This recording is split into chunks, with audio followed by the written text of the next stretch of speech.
A very good afternoon, class 10th. You're welcome to the channel by Seema Makijani, and I would be helping you solve the science paper that you did today.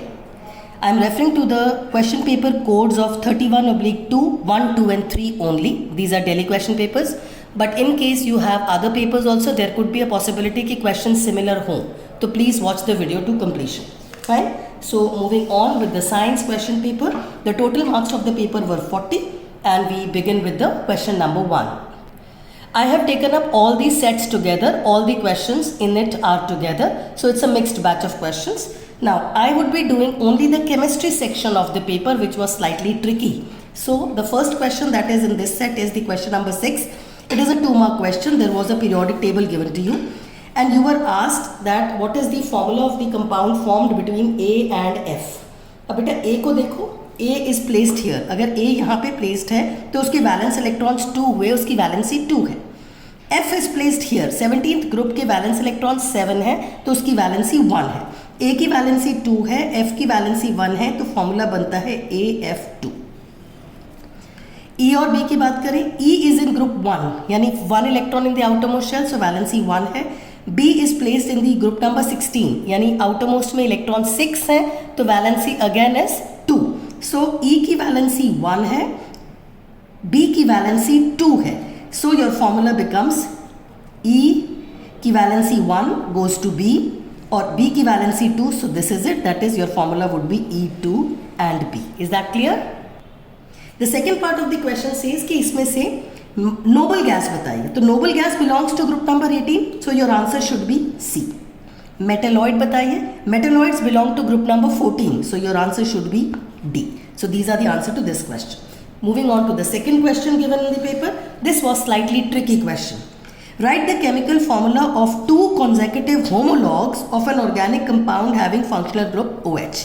Functional group OH में CN H2N plus 1 के साथ OH होता है. अगर N is equal to 1 है तो आपका formula बन जाता है C1 H3OH. अगर N is equal to 2 है तो आपका फॉर्मूला बन जाता है C2H5OH. 3 लिया है तो द फॉर्मूला इज 3C3H7OH. कोई भी 2 कॉन्जेक्यूटिव लिखने थे, यानी ये और ये ले सकते हो या ये और ये ले सकते हो, ऑल्टरनेट नहीं, कॉन्जेक्यूटिव.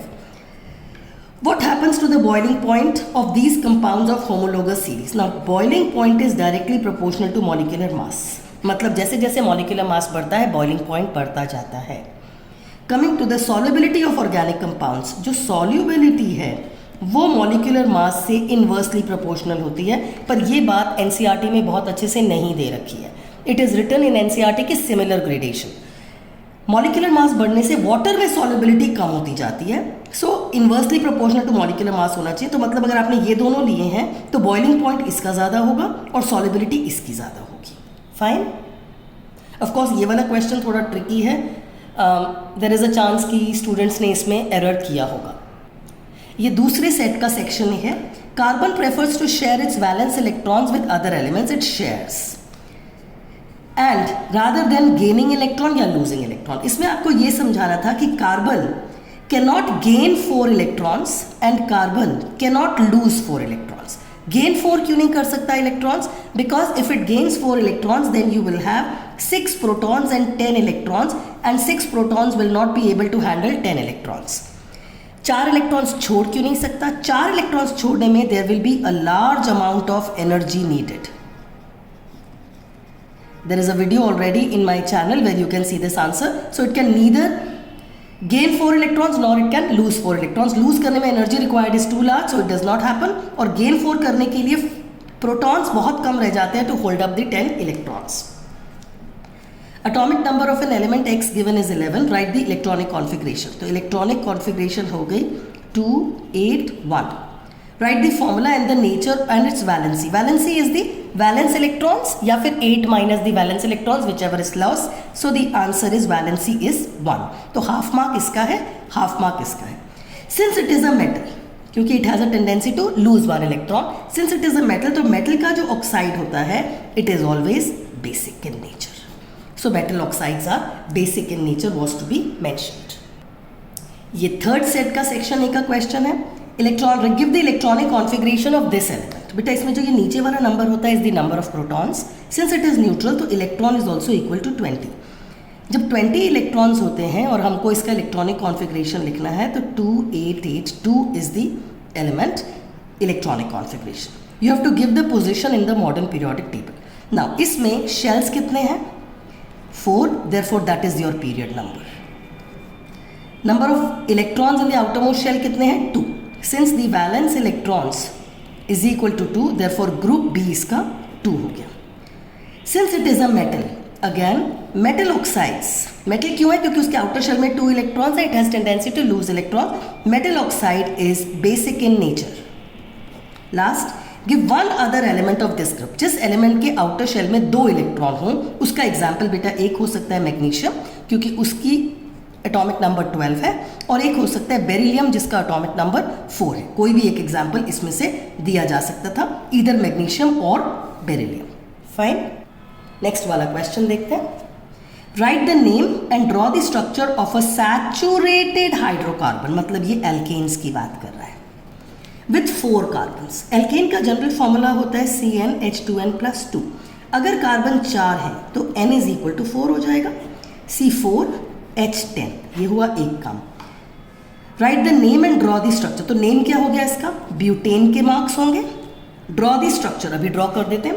1 2 3 4 कार्बन्स, चारों के बॉन्ड्स पूरे करिए ऐसे, हाइड्रोजन्स ड्रॉ करिए ऐसे, दैट इज योर ब्यूटेन। तो ड्रॉ द स्ट्रक्चर ये है और नेम ये है। फाइन, अब आपको इसके right the number of single covalent bonds अब काउंट करना है। 1 2 3 4 5 6 7 8 9 10 11 12 13। I repeat, 1 2 3 4 5 6 7 8 9 10 11 12 13। there are 13 covalent bonds in this compound. Coming to the last section, C section में केमिस्ट्री का कोई क्वेश्चन नहीं है। State the Newlands law of octaves. What does it state? When you arrange the elements in increasing atomic masses, every 8th element has similar properties is the law of octaves. It resembles the musical notes. Give with an example, explain the Dobrunner. तो I would suggest कि आपने lithium, sodium और potassium का example लिया होगा, आपको Dobrunner's triad explain करना था। उसमें क्या होता है? Atomic mass of the first plus the atomic mass of the third divided by 2 to take the average comes out to be 23, which should be the atomic mass of the central. This is the explanation which you were supposed to give. List one limitation of each. दोनों में drawback बताना था। Newland could only classify elements up to calcium, मतलब ये law of octaves was only valid up to calcium is the major drawback. और भी drawback है, आप कोई भी एक drawback दे सकते थे। Dobrunner could only give 3 triads, इससे ज़्यादा triads उसको पता ही नहीं, यानी only 9 elements could be classified, which is 2 lesser number. Fine. Moving to the last question. Consider the following. If you can see, ये दोनों compounds बेटा aldehydes हैं. Name the functional group present in these compounds. The answer is aldehydes. Write the general formula for the compounds of this functional group. The general formula could be CnH2n+1 and a CHO is what I advise, or else it could be you would have CnH2n+2 हो जाएगा and an O. That means you would have CnH2nO could also be. State the relationship between these compounds. They are homologous series. Same functional formula है, same functional group है, but they increase in carbon, so they are homologues.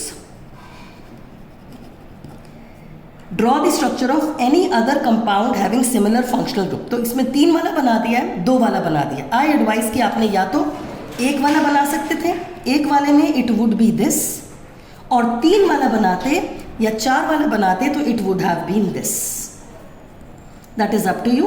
कोई भी एक aldehyde बनाना था, 2 और 3 वाला आपके paper में दिया है, तो या तो 4 वाला बनना था या फिर 1 वाला बनना था, एनी अदर कंपाउंड। पर आई एडवाइज कि ये क्वेश्चन थोड़ा टफ था। This all section was easier. Draw the electron dot structure of ethyne.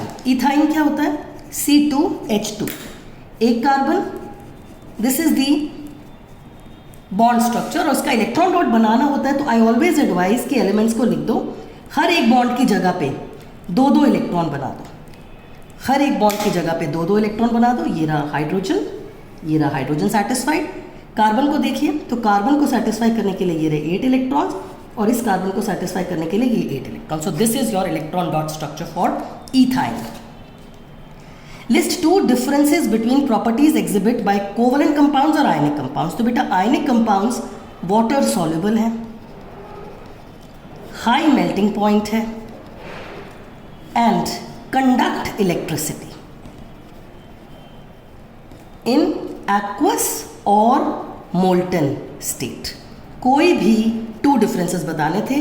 Covalent compounds में, अच्छा, they are made up of ions. Covalent compounds are made up of molecules. Ionic are made up of ions. Covalent compounds have a low melting point. Ionic compounds have high melting points. Covalent compounds are not soluble in water. Ionic compounds are soluble in water.